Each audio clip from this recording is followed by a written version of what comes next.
Hundreds of thousands of fridges, washing machines, phones, and printers get thrown out every year. Up to 82 billion tons of it will hit landfills by 2030. That is billions of dollars buried in the dirt. Studies suggest up to 75% of electrical devices break within 10 years of purchase. Your gadgets are literally falling apart in your hands, and you cannot even swap the battery. This has a name: planned obsolescence. Stick around, because by the end, you will see exactly how much money it is quietly pulling out of your pocket. But first, let me show you a machine that refuses to play by these rules. In a fire station in Livermore, California, there is a light bulb, and it has been glowing almost non-stop for 124 years. That means it was first switched on while Thomas Edison, the man behind the light bulb, was still alive. Think about that for a second. If it truly burns without stopping, that is over 1 million hours of light, roughly 10 times longer than modern LED bulbs are even designed to last. Quite a gap, and we are not the first people to notice this gap. The obvious answer is uncomfortable. So let me run a quick thought experiment with you. Imagine you invent a bulb that lasts forever. You price it high, you produce it, and slowly you sell it across the whole planet. Millions, billions, hundreds of billions of them. Then it stops. Nobody needs more of them.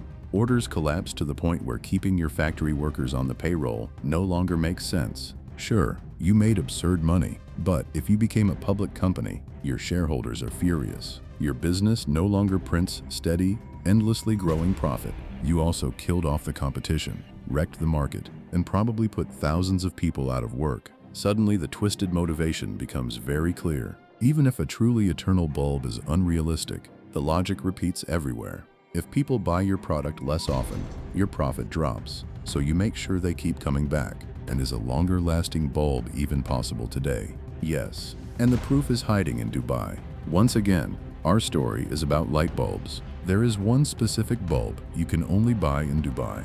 Philips makes it, and it looks just like a normal LED you would grab in Europe, except for one difference. Inside, it has more LED strips, and each one draws fewer watts than its European twin. Same brightness, but the components run cooler and survive far longer. So why does Philips not sell this bulb anywhere else? Honestly, we would have to ask them, but we can guess. It comes back to that same fear of losing profit. There is also a deal with the Dubai government granting exclusivity on this type of bulb. Still, we cannot pin all the blame on the companies. Keep that in mind. Now let us drop the bulbs and move to something you know intimately: phones. Because this is where the whole planned obsolescence debate really exploded. But here is the twist. With phones, we are partly guilty ourselves. How old is your phone? 1 year? 3? 5? 10? Most of us are not using ancient devices, and not because they stopped working. With decent care, some 2010 models would still run today. We just do not want them. Our needs got higher. High-quality video, fast browsing, heavy apps, sharp screens, quick connections. We swap tech because we genuinely feel the urge to. On average, we replace our phones about every 3 years. But here comes the asterisk that changes the story. According to research, 75% of users replace their phone because of a weak battery, not the screen, not the speed, the battery. A dozen years ago, this was no big deal. Battery dead? You bought a new one, popped off the back cover, swapped it, and the phone was basically new again. Today, that same task needs knowledge, skill, and special tools. Cases are sealed shut with glue, and batteries are practically built into the whole device. Repairing your own stuff got harder year after year. And there is an old saying: when you do not understand why, it is usually about money. A repair anyone can do with cheap spare parts means no profit for the maker, and a longer wait before you buy again. Bad business. So they make repairs harder while forcing you into them. I do not want to point fingers at one brand, but Apple gets named the most for this. Chasing a slim design, they removed your ability to swap the battery yourself. They are also known for smaller, harmless, but deeply annoying choices, like putting the charging port for their mouse on the bottom so you cannot use it while it charges. But change is on the horizon. From 2026, makers must design devices so the user can access the battery. That is a European Union decision. The EU is also why we got the switch to USB-C, which you can already see in Apple products. Progress, slowly, being forced from the top down. But do not celebrate too fast. USB-C is not one single port. It is a family with slower and faster versions, different charging speeds, and different quality. The standard is unified. The reality is not fully. Back to the sins of repair. In the iPhone, Apple introduced special pentalobe screws that stop the average person from even opening the phone. Why does that matter?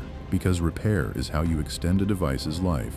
Often the whole thing is not broken. It is one tiny part that could be cheap and fast to replace, but that is against the maker's interest. They want it fast, simple, and expensive because that is where they earn. And these little roadblocks number in the thousands. Think of chips inside printer toners that stop printing after a set number of pages, even when there is still ink inside, or manuals hidden so repairs need special authorization, or washing machine parts mounted so that one small fix forces you to replace the entire drum, which costs more than buying a brand new machine. That is the trap.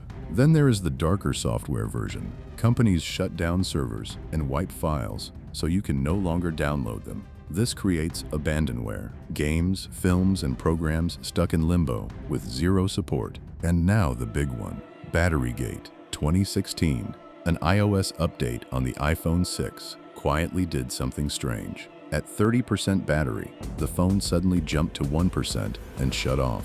Users were told it was just a bug that a future patch would fix. But in 2017, Geekbench developers discovered the slowdown of the iPhone 6 and 7 looked deliberate, not random. Later in France, Apple had to apologize for intentionally slowing phones down, hiding behind concern for battery health. The apology came.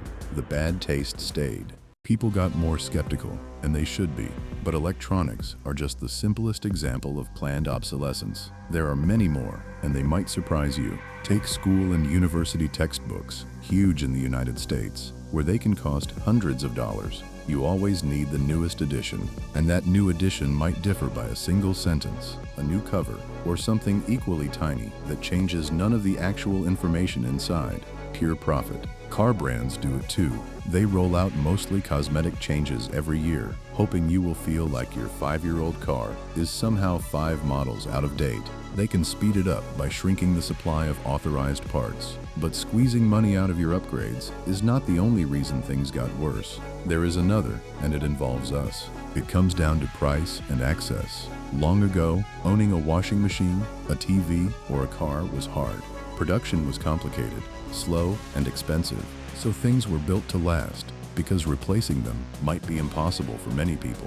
Owners cherished their gear, knowing how rare it was. Much of it was handmade by real craftsmen. Then came mass production. Goods got cheaper and easier to get. Now you walk into any store and face hundreds of products in the same category. The price of that? Lower quality. We use cheaper, simpler materials and spend less time making each item. And we barely bother to repair because we can just buy a replacement. And we have to admit our own part. At the end of the day, price often decides. A fridge for $200 is probably built from worse materials than one for $3,000, so it breaks sooner. This is captured perfectly by the boots theory from author Terry Pratchett. A poor man can only afford cheap boots that fall apart in a season. Good boots cost $50 and last for years with dry feet. But the man who can only afford cheap $10 boots spends $100 over the same time and still has wet feet. Being poor is expensive. Quality, durability, and easy repair are now extras that cost money, often a lot. And around 40% of people do not even consider repairability when they buy. So the trash keeps piling up. That is why the right to repair matters. Our right to fix and modify what we own. And one last twist. Old stuff was not always better. We only see the survivors, the fridges that lasted, never the ones that died young. So maybe things are not as bad as nostalgia tells you.